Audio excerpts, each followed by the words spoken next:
except the curtain that rises to the stage. Silly games of second guessing.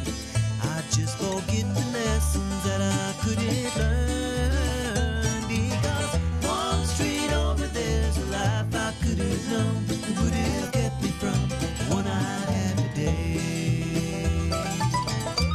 Oh, hello. We got to get into it. This is 1100 WSGI. I'm U-Turn LaVern, and yes, this is One Street Over. What's going on, y'all? One street over from where you live in. Just a programming note. Yesterday was my last visit with Mayor Billy Vogel. He is retiring, as well. And Keith Hoover will take over as our county mayor first of the month. So I've been interviewing Billy for 8 years. And just some of the best conversations I've ever had. I will, sometime this week, share the Notre Dame interview. Notre Dame. It's hysterical, and it's classic Billy Vogel. And I hope you'll watch that because it's really good. And I may share it today because Billy is having, he's been fighting cancer. And he's got a major, major treatment today that's going to be really rough on him for a few days, for a while.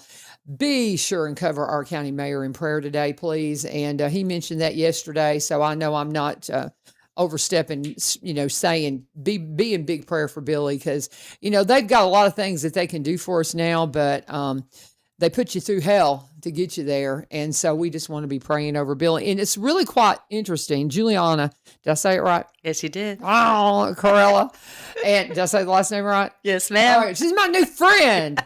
And we go to chiropractic together. Yes, I see her up at Wellness Chiropractic. Dr. Eric, Yes. we love you, brother. Yes, We're we so do. glad you're in Springfield. Absolutely. Oh, my gosh. But anyway, we're going to get him in here to talk. He's like, Yeah. LaVern, I don't know. I don't know if I want to Oh, he would be great on the show. He's kind of shy about coming and doing radio. Really? Yeah. And but I've been a big fan of chiropractic pretty much my entire life. My parents all went to the chiropractor, which is unusual for their generation to be so into chiropractic. But so we're really I've got all kinds of chiropractic miracle stories I could tell you how they've helped me over the years, but nonetheless, we love you, Dr. Eric, over at Wellness, right by the Pizza Hut. I wish you weren't by that Pizza Hut because my husband wants to go in there and buy pizza. And it's fattening.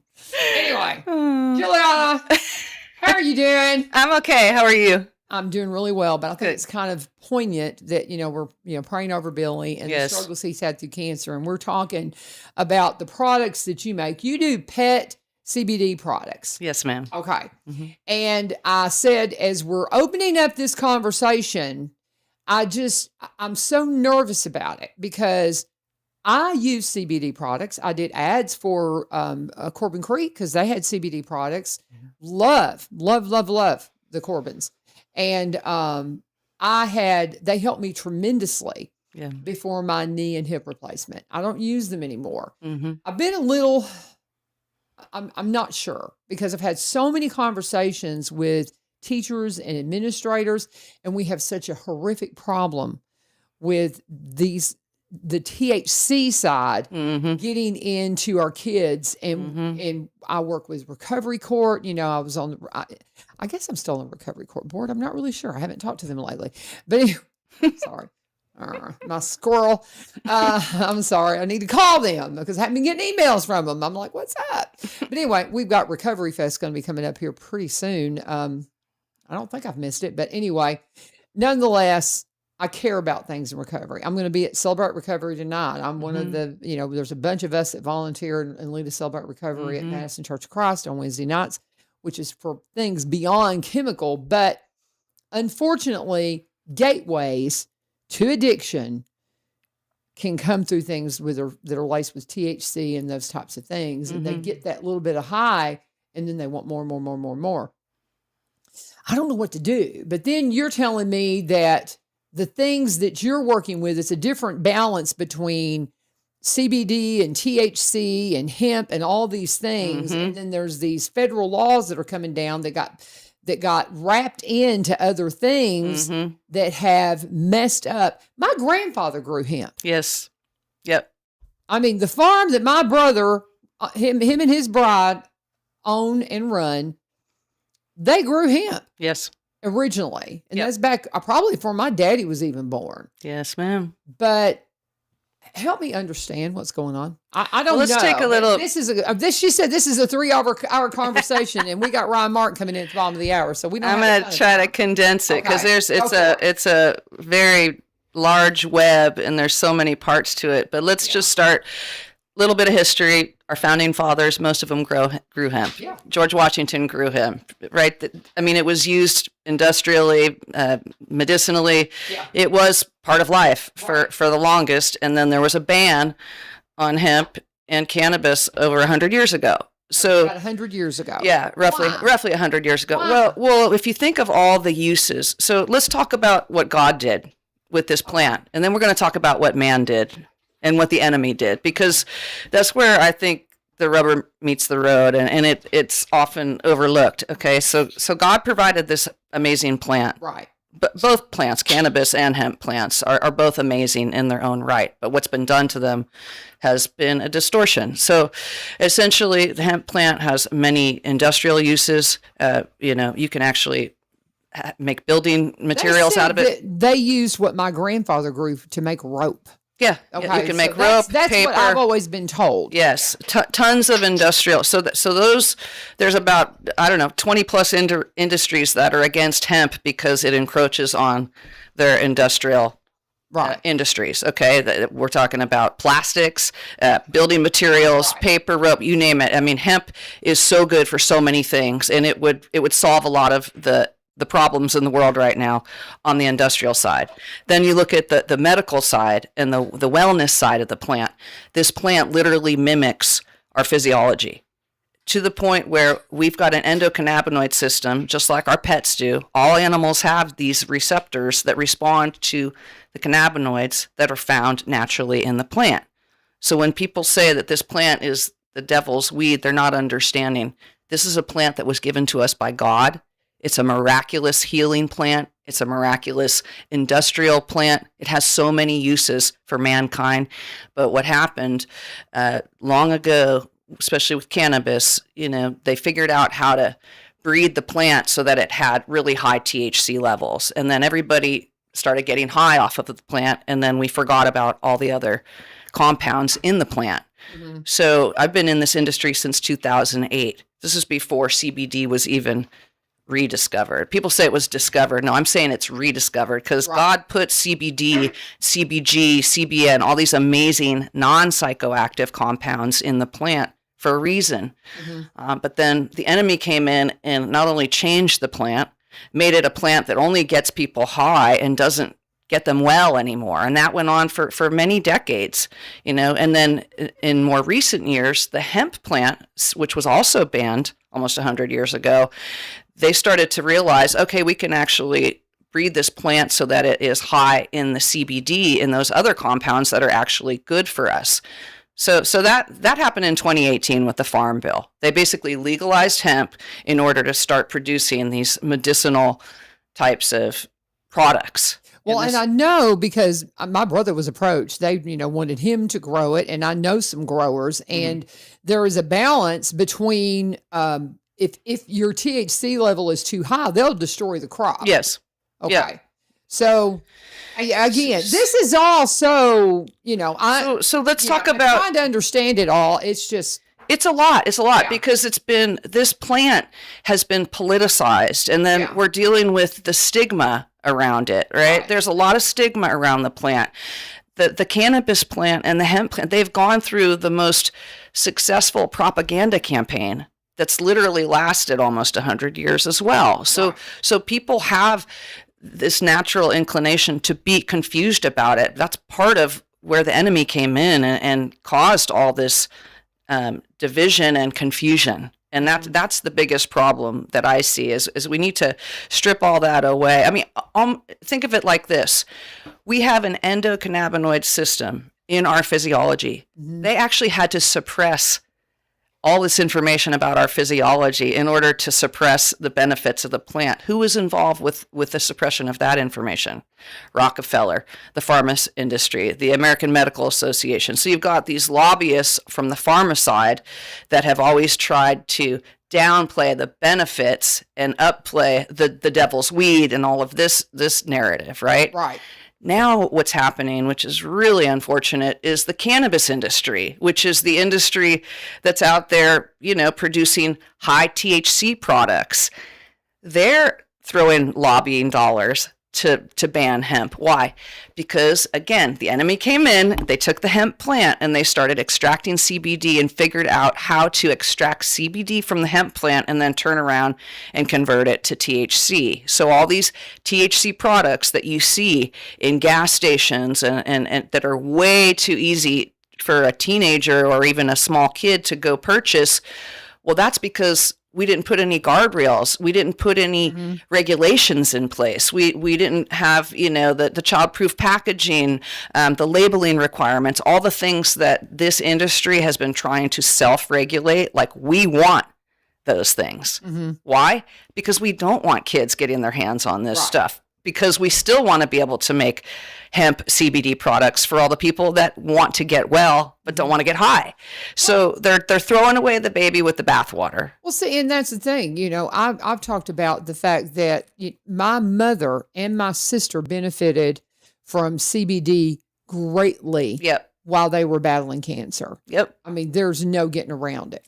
Because again, it goes back to the physiology. And so like you said, we're throwing the baby out with the bathwater, but it's so nerve-wracking for people like myself. I'm teaching. Yep. And I see what these kids are getting a hold of. And so we see, it's one thing I was telling her when we sat down, I'm not political anymore because I ran for Congress. I put my hat in the ring and the Lord shut that door. Okay. So I get real nervous about this kind of stuff because I have just little enough information to really not know what I'm talking about. Does that make sense? And I get it. We don't want to let fear, dictate our decision. And fear is a great way of crippling people from understanding the nuances and really diving into this subject. And unfortunately, many, many people, I would suggest that probably at least 95% of the people that use CBD rely on these products for their health and their wellness don't even know that this ban is about to happen.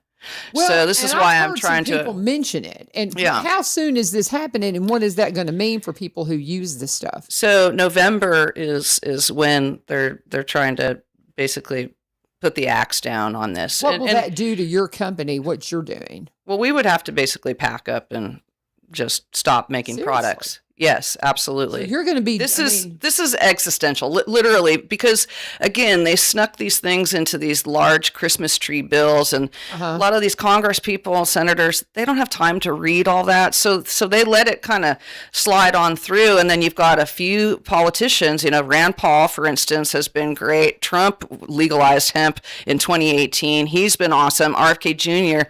I mean, those three right there are up against this huge battle, trying to keep this plant legal and keep the industry going, because guess what?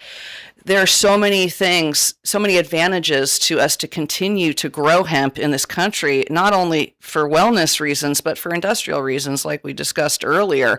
If we ban this plant completely, it's going to put us back about 100 years.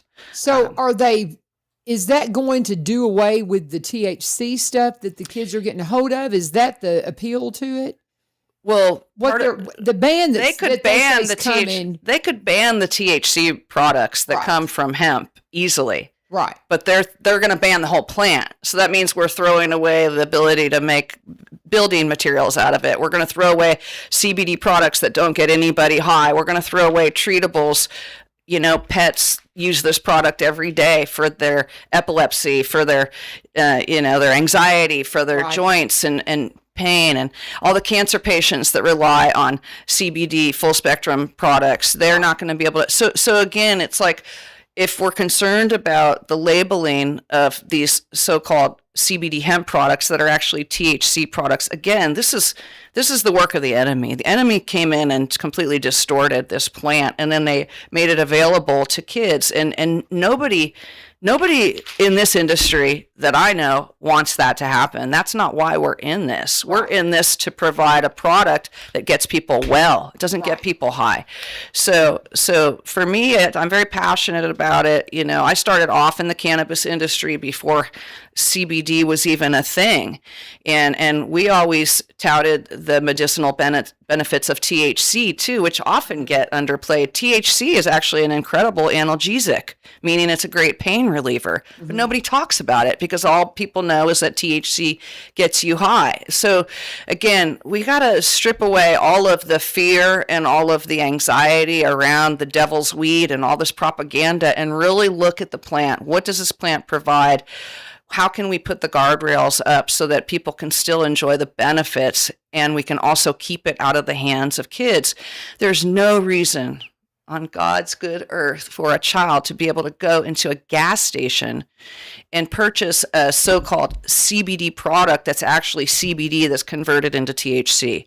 To me, that is the most maddening, crazy thing that's happened. I don't understand it either. I'm like, how in the world are the kids even getting their hands on this stuff? The really sad part about it is that here we are in Tennessee, which is not a cannabis legal state, but this THC from hemp has totally proliferated because there hasn't been enough regulatory oversight. There hasn't been those guardrails put in place. And that's the maddening thing. So the result could be the end of products like this, which is just totally crazy. So we've got to educate the public. We've got to educate the politicians that are making the laws, and we've got to put an end to this ban. And so I'll send you the links so that your listeners can sign. It's just a simple, take a few minutes if you could, call your representatives and get them to understand we need to end this ban. We need to absolutely halt it. Give us that 2-year period so that we can put some really good laws in place. Right. Where it's going to benefit everybody and it's going to keep these dangerous products out of the hands of kids. I mean, it's crazy. I don't even think these things should be sold in gas stations, but it's just like the Kratom thing. You know, Kratom was a natural substance, and then all these synthetic products hit the market, and now you've got all these people addicted to this like synthetic Kratom that they get in gas stations. I don't even know what that is. It's horrible. It's horrible. Again, it's like a distortion of something that was given to us by God that we should be honoring and using in a way that's going to bring about wellness and total health. It's not meant, but they take it and they distort the plant, and that's what happened in the hands of the enemy, and it's just sad. Like I said, one of the biggest lobbyists against the hemp industry right now is the cannabis industry, and that is just the most blows my unbelievable mind. thing. So that's the industry that's from the states that have it legal, that are pot legal states, because the hemp, because they don't want hemp. They don't want the medicinal side of hemp out there. They just want everybody to legalize. Put it like this: you got two enemies. Okay. The first enemy is the pharma industry.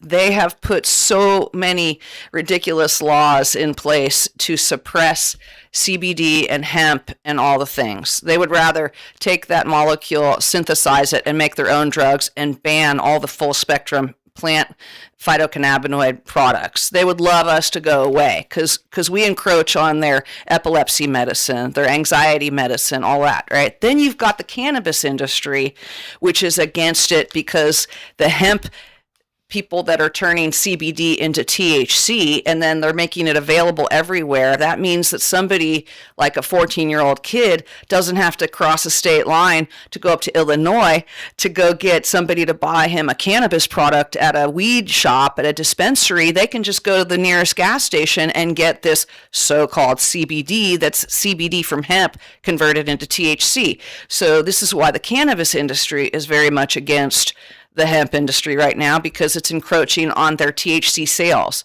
I mean, this is crazy that it's developed to this, because, you know, it used to be that the cannabis and the hemp plant were like, they were cousins. Right. They got along great.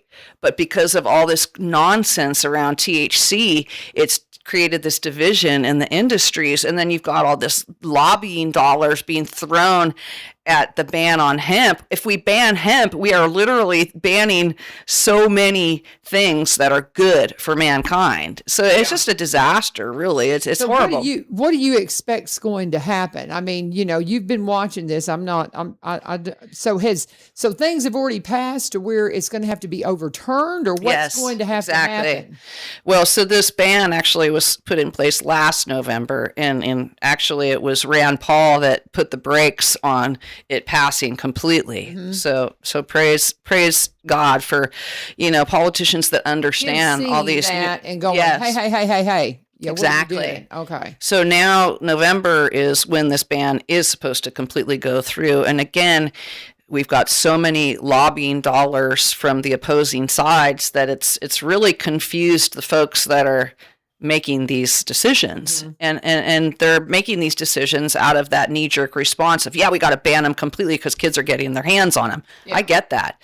But guess what? The industry wants the same regulations, wants the same labeling requirements, wants the same guardrails that the regulators want. We want to work just like they did in the cannabis industry. They figured out, how do we regulate this stuff so that it doesn't get into the hands of these kids? So that's what needs to happen in the hemp industry, and that hasn't happened. And so now they just want to put down an axe that's going to axe the whole thing. Well, that's, again, we're throwing away the baby with the bathwater. So I see how it happened, though, because we're so concerned about what these kids are getting their hands on in the gas stations. So everybody's like, okay, let's just stop it all together. And so that's what happens. Is it's kind of like whenever they prohibition. Same thing. Prohibition. And those kinds of things. It's like, okay.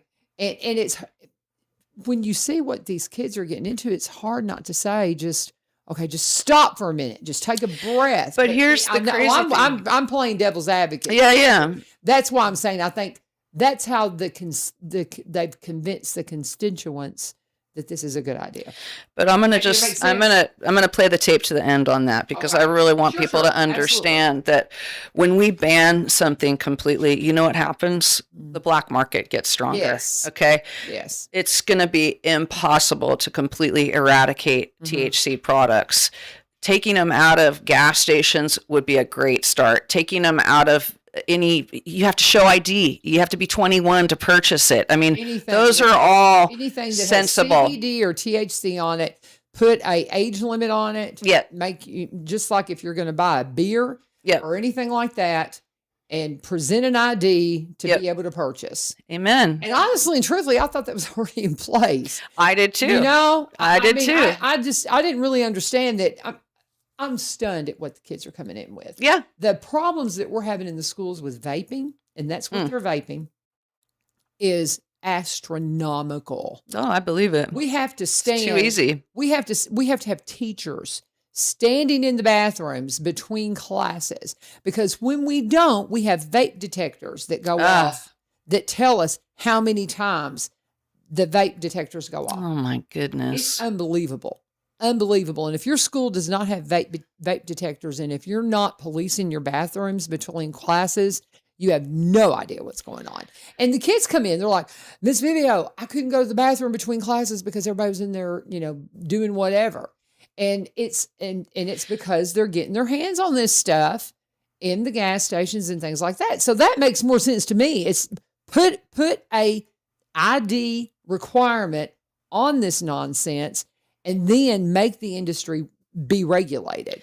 Amen. Yeah. I mean, the problem is the way that the hemp growers want to fix it. Yep. Where, I don't know. I'd be interested to see Amy Corbin has had CBD. I'd be curious to see where she's at on this. Cause I did ads for her for forever. Yeah. For CBD products while I was using them even before my joint replacements. Yeah. And they were such a benefit to me. But I got really concerned about my influence in promoting them after I got deep into teaching, because I see what's happening with these kids, and it's breaking my heart, Well, so it's a hard, but I'm with you. I think if we put that age requirement on it, and then let the hemp growers deal with the CBD side of it, and the idea that the cannabis industry is the ones that are trying to shut down the hemp industry blows my mind. Well, and the craziest thing Blows is my mind. just go into any dispensary and you're going to see like 500 milligram THC products that have very childlike looking packaging. I mean, it's crazy to me, but they're throwing their lobbying dollars because, again, it all comes back to their revenue stream, and it comes Trying back get to addiction started early. yeah. It's so sad. So if we were to completely ban hemp altogether, because our concern about kids getting their hands on, you know what's going to happen is the black market is going to start flooding the system with all these products. So, and that's exactly what happened in all these states that have legalized cannabis. It's actually, when you put that high tax dollar on there and then you make these products too expensive, people go right back to the black market. So I always try to take this 10,000 foot view with everything, because nothing about hemp or cannabis is just, on its face, simplistic at all. It's not. There's so many nuances to this. And unfortunately, banning something is a great way of strengthening the cartels and strengthening the black market. And we've seen that happen time and time again. The last thing we want to do is actually ban hemp, because all that's going to do is strengthen the cartels, and they're going to start flooding the market. And that's not going to make any difference. It's going to become easier for these kids to get their hands on it, because that's typically what happens when you ban something. You're giving the nefarious actors all the more power, right? So, I mean, the most sensible thing to address everybody's concerns would be, like you said, just put these guardrails up, which is exactly what all the producers that I know in this industry, because, we try to come together as one, even though we might be competitors in the market. I mean, we're up against a much bigger enemy than competition with one another. And so we do come together in a way that's really important. And everybody's in agreement. We don't want kids getting their hands on this stuff. We don't want there to be these products so easily accessible. It's absurd. It shouldn't be like that. But then again, here's a hemp CBD pet product. It has 0 THC in it. This will never get an animal high. There's nothing in here that gets anybody high, because the compounds that this product's made of, they don't do that. Right. So we have to be very careful when we're talking about CBD. What are we talking about? CBD does not get anybody or anything high. There are thousands of compounds in the hemp plant that don't get people high. But it's the THC cannabinoids, the Delta 8, the Delta 9, Delta 10. Those are all the ones that are psychoactive, that frankly don't belong in a product that's meant for wellness, and if they are, then they need to be under that 0.3% threshold, which is so nominal. It's not going to have psychoactive benefits for anybody. It's the problem lies in those products that they turned the CBD. They figured out how to convert CBD back to THC. And that's why, I mean, it's like a mold that just grows bigger and bigger. This is how these THC products from hemp have proliferated so much, is because there's been no guardrails. There's been no regulations. We've got to wrap up our conversation. Ron Martin's here. We've got our city manager here to give us an update on the mayor and alderman meeting last night. But this is a fascinating conversation. And it's one of those things, as we were coming in, I said, I want to be super cautious about it, because I want people to understand. I mean, the minute you mention anything, you can talk about hemp, but you start mentioning cannabis and all this, and everybody's like, "Oh, they're talking about pot." And knee-jerk response. I'm just saying. And it's like we're talking about. I saw the benefits of CBD in my mother and sister before they suffered with cancer. They passed away. So sorry. It helped them. It helped me before my knee and my joint replacements. I have quit using CBD because I'm a teacher and I'm concerned about the influence that I'm just so concerned about our kids and what they're getting their hands on with this THC stuff.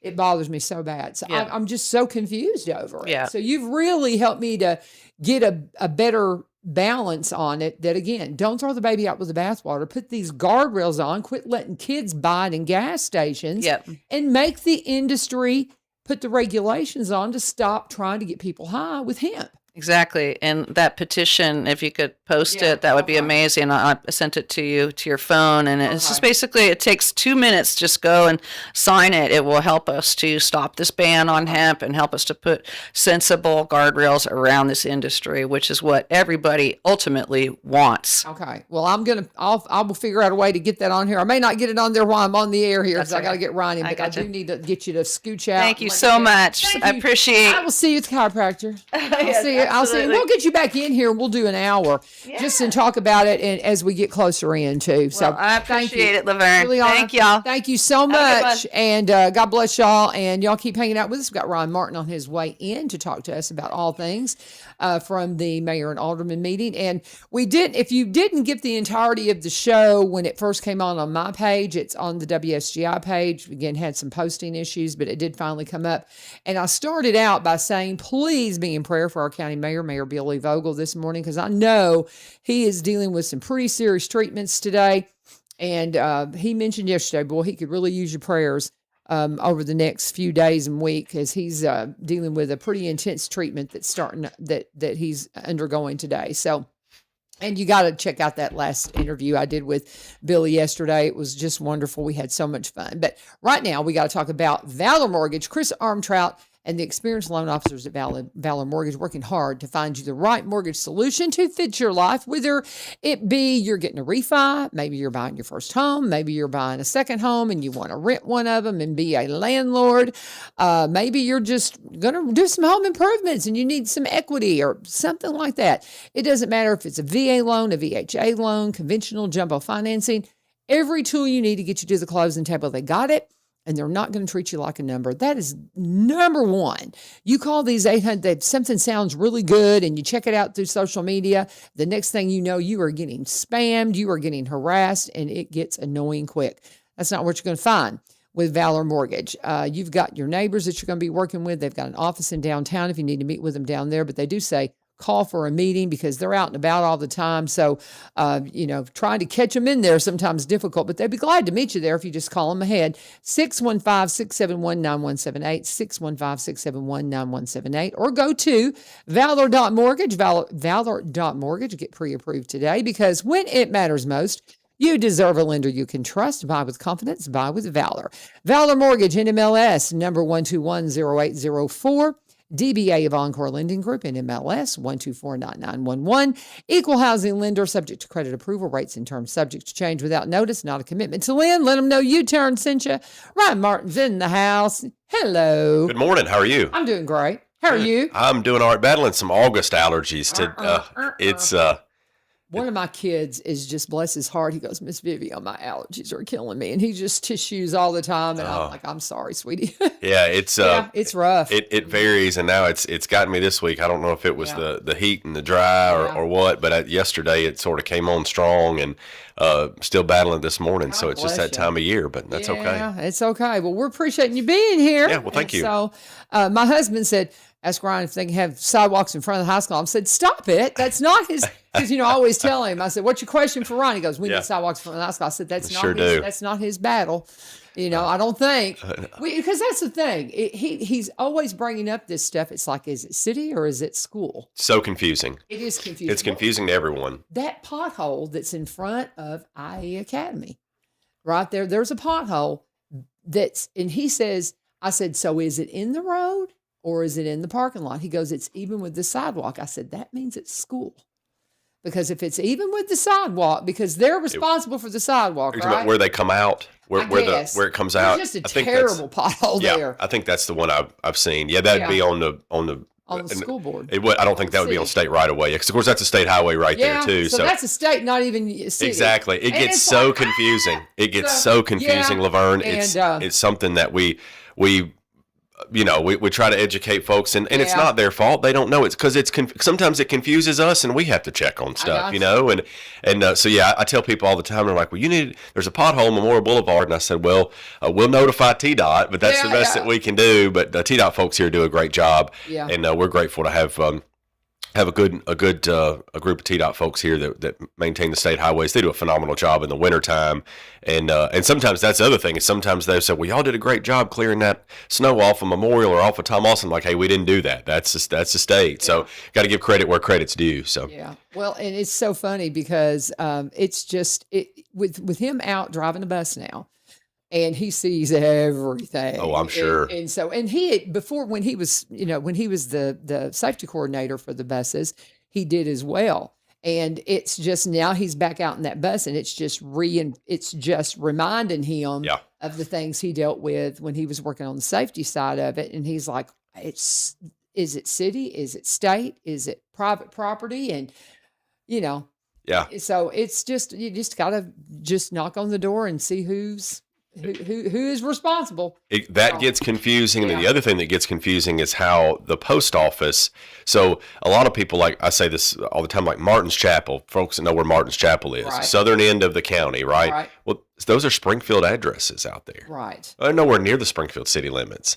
But they have a Springfield address because their mail is routed through the Springfield post office. And that's how those things happen. Coopertown, I was talking to Mayor Smith in Coopertown, and they have, I think, Coopertown city limits has like 3 zip codes. You're kidding. Because Greenbrier, part of Coopertown city limits mail runs through the Greenbrier post office. Part of it runs through, I think, Cedar Hill, and part of it has Springfield. Or maybe Pleasant View. Maybe they have 4. Anyway, it's just so that even makes it more complicated because then people get confused and they'll see something on the news and someone will call and say, hey, well, I heard this happened in Springfield. Like, oh, actually, no, that happened out towards Cross Plains or Owens Chapel, not in this with a Springfield address. And so it does. It gets really confusing. I would just encourage anybody, if they have any questions to call, we'll be glad to help. And if it's our responsibility, we'll be glad to jump on it. If not, we'll point them in the right direction and help. And I don't want to spend too much time on that because we got so many other things to cover. But I do want to say one more thing, too, just something personal that I want to share. I had the best conversation with Brian Price, the director of the wastewater treatment plant, because, I had not had a conversation with him. And really? Okay. And I had not met him yet. And Jason, the guy who is in charge of the construction project there, right? Mm-hmm. We've conversed and got along great. We've had a couple of interactions, and he's just awesome. One of the best texts I got from Jason one day is like, hey, LaVern, there's 2 or 3 carfuls of young teenage boys that have pulled up at your house. It was the day after graduation. Oh. My kids. Oh. They were out there to fish. And he goes, I just want to let you know, there's about 20 boys out here at your house. I was like, they're fine. They're fishing. I knew they were coming, but it was just, I got so tickled. He was watching out for us. Yeah. Man. And, but nonetheless, I had reached out to Jason and I said, we want to get some of this rock off the creek. And we're having a hard time finding how to permit it because it's gotten more complicated to get it. And I said, because they had to get permitted to do their outlet right there. Right. I said, can y'all help me figure out the permitting process? And he says, you need to call Mr. Price. Mm. And so I called and I left a message for him. We finally got to talk this week. I said, maybe they'll let y'all use some of the rock. To do what you're doing, and we can help us all, And as we got to talking, I was asking questions about the plant, things I've asked you that I'm like, well, because we're sitting there next to it and we're like, well, what are they doing? Is this, and we need to just go in there and look at the plans, and we have time. He answered all my questions. Couldn't have been nicer. What a nice guy. He's great. What a nice guy. He's great. And I just had the best conversation with him. We're going to get him in here because by the time we got done talking, I said, you need to come on radio. And he was like, well, no, but he said he would. He would. Oh, don't let him. Yeah, He said he would. He's very just very knowledgeable, very experienced. He's done a lot. Of course, he came to us from the city of Portland when our former director retired, and he's just in I guess 5 months. He's only been here 5 months, and so he walked into the middle of a new wastewater treatment plant being built and several projects, and he's just jumped right in, and he's done a great job. I've heard nothing but positive feedback from folks that have dealt with him. He's been very What I say all the time in my mission when we hire people is I tell them all, whether we're hiring police officers or firefighters or water, wastewater directors or whoever, we are all in the customer service business. Everybody at the city of Springfield is in the customer service business, regardless of what uniform you wear or what building you work in. And you've got to remember that. That's what I impress upon our staff is you've got to remember that the only reason we have jobs is because of the people that are riding around out here that we serve, whether it be on the general government side or whether it be on the utility side. It doesn't matter. And so he really understands that mentality and that focus and has been very, very helpful to folks so far. Well, and I asked him a question, and I mean, he got with the engineers and got me a he went so above and beyond. I was like, I didn't even know all that, but thanks, you know. I just had a question. Got to be careful with those engineers. They'll be like, whoa. Well, because we're right there. And so there's one piece, there's like a pump station that's really deep, that's right on the corner of our property. So we've been kind of going, what y'all doing, of course. But it's going to be fine. And they said something about we've got bamboo, and they're like, we're going to have to cut some of that bamboo because it's grown off. It's grown onto city property. Of course we need to cut it. That's fine. But they were just being so kind, and they're like, here's what we're doing. Here's what we're going to do. And we're like, oh, that's good. Yeah. But it's been just very good relationship with Jason that's running the project and then with, Mr. Price. What great people. Well, that's good to hear. So kind to us and all of that. So I just wanted to give them an accolade. And one other thing, Mark and I have put our applications in for the Citizen Police Academy. Oh, that's great. You're going to have so much fun. I can't wait. You're going to have so much fun. We're going to have a good time. Yeah. It's like 20 till now, so you got stuff to talk about, but I just had to update you on all that we had going on with the city. We've had a lot of fun. That's great, and you will have a blast with the Citizen Police Academy. I'm looking forward to it. I was going to mention that later, and that's just a phenomenal way for people to go behind the scenes and see and understand the training requirements and understand the logic and the thought process, and I'm sure it will be with some things that are going on now. I'm sure it'll be even more informative this time. It's a great program. It's just an opportunity for the citizens to get involved, get more closely connected with their police department. That's what the police department wants. That's the reason Chief Head decided to re-implement the program, is because, again, it goes back to that service mentality and customer service. And, folks should know who what their police department does and who those police officers are. And that's a great opportunity for citizens to do that and connect. So kudos to you and Mark for signing up for that. Well, we're excited about it. And you can find it if you go to the city springfieldtn.gov and you click on community and then go down to events. And that is where you'll find, the Citizens Police Academy. I can't remember it. You just look around, you'll find it. But maybe it's not events, but it's at that site. And I was trying to kind of give everybody, because I think it was on community that I found it on, and I'll find it and I'll tell you exactly how to get to it here in a second. It's there a few different ways. We've put it on social media. I think it's on our website that you can go to. I can't tell you exactly how to get there either, but I think if you just Google Citizens Police Academy, you'll find it. Yeah, if you Google Springfield, Tennessee, Citizens Police Academy. There. If you go to the springfieldtn.gov and then put in Citizens Police Academy application, it pops right up. Perfect. And I filled mine out and took a hard copy by the police station, is what Mark and I did. Okay. And it took us 5 minutes. I mean, it was nothing. So do it, because it'll fill up. So if you want to come do this, and I'm guessing they're going to let us do it. I haven't gotten the approval yet, but I think they're going to let us do it. It does fill up fast because there are limited spots, the ability to accommodate, I forget what the number they have to cap it at, but it's based on the number. He said. I had Sergeant Spivey in Monday, and we talked about it. Oh, good. So, yeah. And so that's it. There is limited space, but it's going to be a lot of fun. Yeah. If you want to hear the details and the exact dates and all that, you can listen to that interview with Sergeant Spivey. But now you got to be a Springfield resident or work in Springfield to do it. Mm-hmm. There is that. And I don't know if it's just that you have a Springfield address or if you city proper. It would be city limits. Yeah, it would be city limits. So I technically work in city because I do this. Right. And my husband works for Springfield High School because we actually live in the county. So you're right. If it were not for this work I do here at SGI and what he does at Springfield High School, we wouldn't actually qualify. Right. So you do have that. Yeah. So keep that in mind, folks. But anyway, so what happened at the meeting last night? We had a packed meeting, and I love that. And let me stop just before we get there, and we'll cover the meeting. We can we can get to all the topics. You were talking when I came in, and I wanted to touch on that about Mayor Vogel.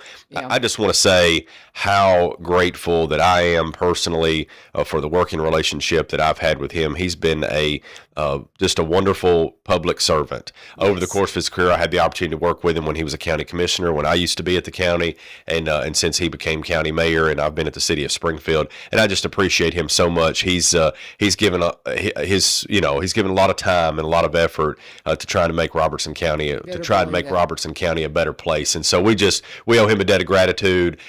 We don't have. I don't mean this in a derogatory way towards anyone, but a lot of good people don't want to get in public service anymore. Yeah. Right. Because of it's hard and kind of the dynamic, the way things are now. And so we're losing a good person there. And he's really been a good county mayor, and appreciate everything that he's done. And I wanted to acknowledge that. I told him the other day, we were at the airport board, and I appreciate everything he's done because we serve on the airport board together. But looking forward to working with Keith Hoover as he takes over and continuing that strong relationship that the city of Springfield has with Robertson County. But certainly wish Mayor Vogel well. Absolutely. Yeah. Kudos. Big prayers for him. Like I said, he's got some pretty intense stuff he's going to be facing here starting today. So just big treatments, and we pray for just the miracle of modern medicine. Yeah, that's right. On him. So what you got from the meeting? Had a packed house last night. So we first recognized our 8U softball team. They were the state champions and went to the World Series and almost won that, which is a huge, huge deal. With a runner-up at the World Series. But so we got to recognize those girls last night. They were walking up to take the picture, and the medal was clanging from their medals, and they had rings on, and it was just it was a good thing. And they're going to have a sign. For any state champion team that we have, they usually get a sign when you enter the city limits recognizing them. So that was presented last night, and that was a blast. So that's how we started the meeting. A couple updates I want to give to the citizens. We did consider a project. The board was considering a water line upgrade on Jones Chapel Road last night, which is out in towards Cedar Hill, out in the rural area of the county.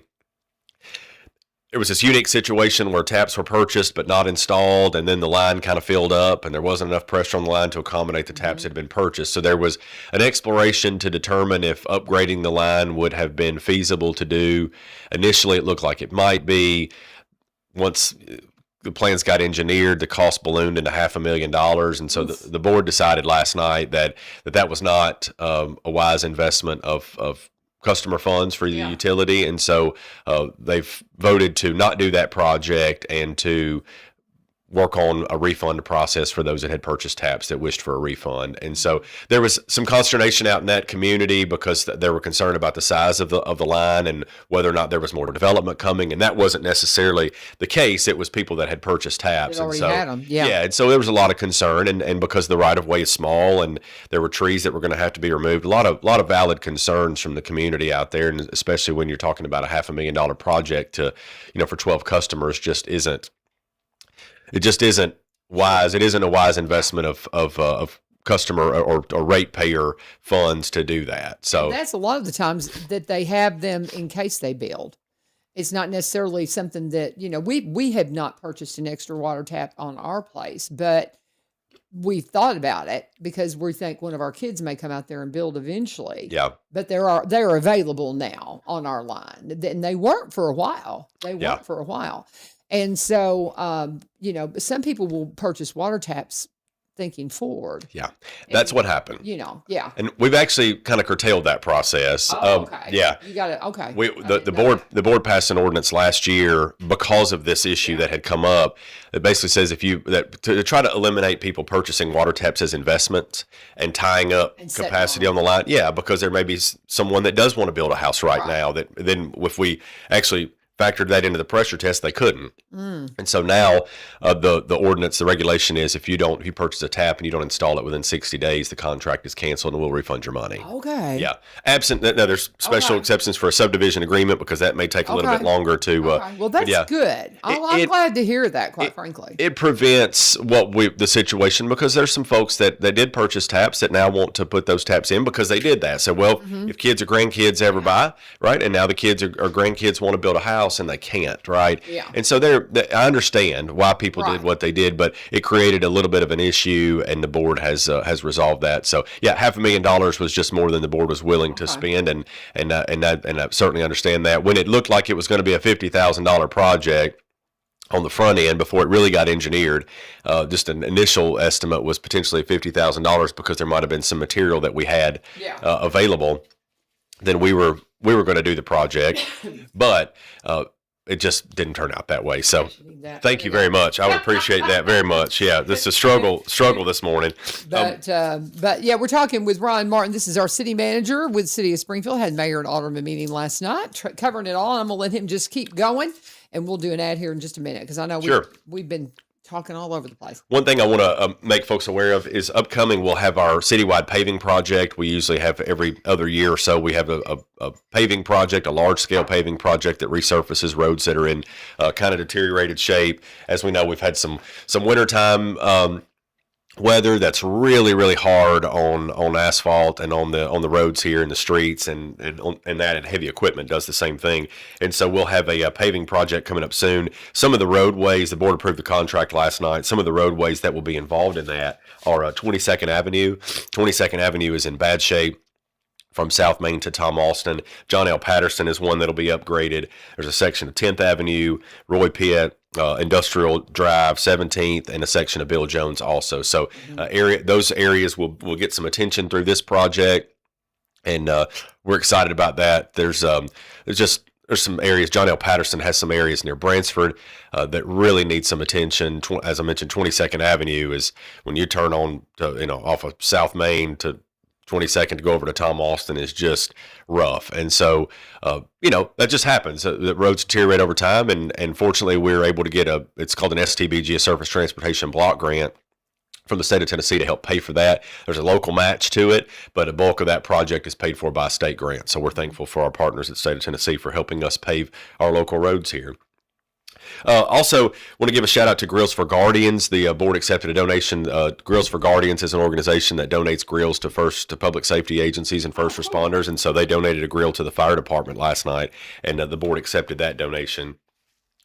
Also had a presentation from, Robert Gardner from Greater Faith Community Action Corporation, an update on the Bransford Community Center. They are ready to move forward. There was some clarification that the Bransford Community Center folks needed on the wording of the motion for some funding that we've set aside for them to build that community center, and the board did vote affirmatively last night to clarify that language that for them to move forward. But I would expect them to have already been some pits dug out there to do some soil testing, and I'm excited to see that project finally get underway and move forward. That's going to be a huge value add. And I know Robert was really excited about that, and they've engaged Morton Buildings to do that project. So that's a positive thing for the community as well. I'm trying to move through this quickly. Just keep going. One thing that I would advise folks that are upcoming, and I don't know when it will take place, but I brought to the board last night a recommendation to pursue a leak adjustment program. A leak protection program. Mm-hmm.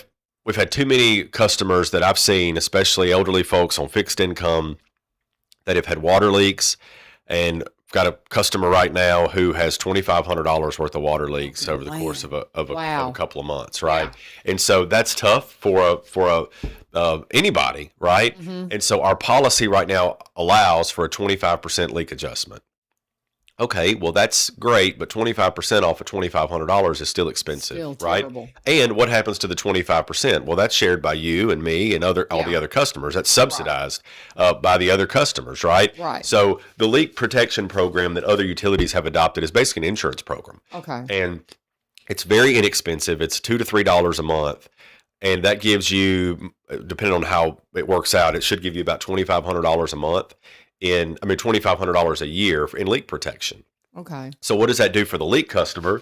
For the leak customer, you don't have to pay it. Your bill gets averaged down to your normal bill. And what does it do for the rest of the customers that have been subsidizing the leaks? They don't have to pay that anymore. Okay. Right? Okay. So it's a win-win for everyone, everyone involved. Excuse me. Now, is it something that's optional, or do you just automatically go into it? It is optional. Okay. Now, everyone will be automatically opted in on the front end, but there will be a 60-day notice period to say, hey, if you don't want to get charged, this is going to start charging in X month. You've got 60 days to opt out. And then even if you do pass that date, you can still opt out at any time. So it's strictly voluntary. You can take your chances, but... I mean, why would you not just keep it? At $2.50 a month, it would take 1,000 months to get to a $2,500 for that not to pay off, right? And so a lot of utilities nearby, locally, and in the region have adopted that program. It was a program specifically developed for Tennessee water utilities. And so we need to do that. We think it'd be a huge benefit to our customers and that everyone would benefit. So be on the lookout for that. The board did agree with that concept last night, so we're going to work on implementing that, and I'll be sharing more about that coming up in the next little bit. Keep going. We'll do the ad on the way out, so you just keep going. Okay. Wrap it up. Well, so you do what you need to do. We can wrap it up here pretty soon, but we had a discussion about sidewalks last night.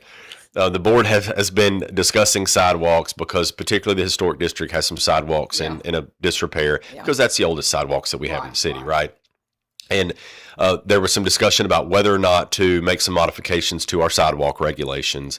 And ultimately, I think the city attorney had reported to the board kind of a legal opinion on the current regulations, and the board decided not to take any action on the sidewalk regulations in principle last night. I think they do want to look at a proposal to set up a fund that would help homeowners who meet certain eligibility criteria that need help repairing their sidewalks. Because as you know, as a refresher, our sidewalk ordinance, just like many other cities in Tennessee, requires if your sidewalk cracks and it's the sidewalk abutting your property, you're responsible for fixing that, right? And what does that do? That puts you responsible for just a sidewalk in front of your house instead of collectively being responsible for all of the sidewalks in the city, right? Via your property taxes or whatever else. So that's the way that a lot of cities are set up in Tennessee. We're no different from that.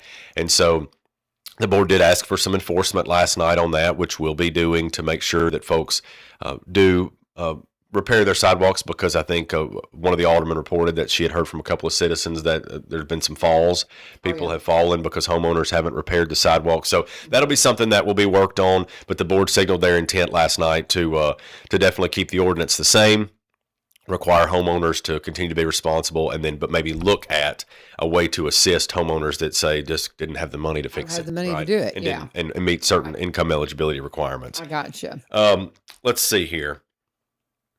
Lastly, as far as our Fire Station 3, we do expect pricing to come in this week, and so by September we should know kind of if where that's heading and how much more we think we're going to require a little bit more of additional funding, because the original budget that we set was about 3 or 4 years ago, and as we know what's happened to pricing, but I would still expect we're still targeting to break ground this fall on the fire station, and so that's going to be on South Main. The third fire station's long overdue, and so we're excited about that. And I want to remind everybody about First Friday coming up on the on September the 4th. We had a big event in August. We're going to have another big event in September, and the Becho brothers are going to be playing, and so we're excited about having them. I'm not sure if we've ever had them play before, so this might be a first. That's the first I've heard the name. Yeah, and so we're excited about that. And aside from that, want people to know what's going on with the city, right? And so we appreciate having a packed house last night at the meeting. We know that everybody can't always give up their third Tuesday and come and spend an hour and a half with us, or an hour, but our meetings are live streamed on YouTube. You can go back and watch them later. We have a citizen newsletter. We would love to keep you informed. We want you to be informed. The website, you mentioned, a lot of stuff is on there. A lot of stuff's on social media, but give us a call if you have any questions. Okay. Very good. Thank you, Ron. Thank you. Excellent. And I hope your allergies get better. Thank you so much. As you make your way out and we get ready for Lee Marie to come in, I'm going to go ahead and do that so you can go ahead and head to the office. But we're going to talk about my friends Barry and Rebecca Richards with Exit Prime Realty, as we always do. They're our longest running full-time sponsor. And I always go to their social media sites just to kind of see what's going on with them. And earlier this week, we were talking about how teachers have been added to the list of home ownership for heroes, which means you can get help with your down payment. All kinds of first responders, active duty military, all these different folks that have been on that list, they've added teachers. And what a great blessing. But it's the Tennessee Housing Development Agency that they've added teachers to this home ownership for heroes, and that's helped with a down payment. But now there's also a post that Barry put up was talking about how the number of U.S. home buyers has been dropping to record lows. It's an article from Mortgage Point. And he says, so if you're thinking about buying, it's time. It's time to do it. And said that if you're even considering what your options are and you're a buyer, couldn't ask for a better time. And now he'll tell you that when interest prices or interest rates are high, then that means that the purchase price goes lower. It kind of self-regulates. But there are those extra times when things are just maybe a lull, and you just can't really ask for a better time to buy. And you're looking at that right now. He says, man, if you've been thinking about it in Kentucky or Tennessee, it is a great time to get moving, and you need to call them and talk to them about your options. So the number to call for Barry and Rebecca, there's a couple of different numbers. His number is 615-504-7424, 615-504-7424. Hers is 7425. You can go to sellwithbecky.com, or buy, B-U-Y, robertsoncounty.com. They have historic properties. They have properties. They specialize in Robertson County properties because they are Robertson Countyans. They've been here for about 30 years, so they specialize in Robertson County properties, but they also buy and sell in the surrounding counties and across the state line in Kentucky. They would love to work with you. Get in touch with them today and be sure and let them know that U-Turn sent you. Barry and Rebecca Richards, Exit Prime Realty. And before I go, I said I wasn't sure about the Recovery Fest. It's this weekend. And so it is Saturday. It is 4:30 to 6 p.m. That's a free event. Then they're going to have a Recovery Rumble, which is a wrestling event that opens at 6 p.m. The gates will open, and then the bell will ring at 7, and there's tickets on sale for that. But this is all Recovery Fest, part of the Recovery Court and the work that they do. Phenomenal people. And again, I hope you'll be a part of their Recovery Fest this weekend, 4:30 to 6 p.m. Get out there and check it out, and be sure and join us tomorrow. We're going to have a great time. We've got a full hour with a minister friend of Lee Marie's. It's going to be fun talking to him, so we're really looking forward to that. John Briggs is coming in, so I hope you'll be a part of that show. And then I hope you'll be back with me on Friday because I've got Rachel Culver coming in. We haven't had her on in a while. She's coming in for a special visit. And again, saying, be praying for our County Mayor Billy Vogel. We love you, brother, and all the things. So stay tuned. Lee Marie is coming up next with The Go Show, another full hour of local programming. God bless you. Have a great day.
All right. Good morning. You are tuned into 1100 WSGI, and this is Lee Marie coming up with The Go Show. Stay tuned.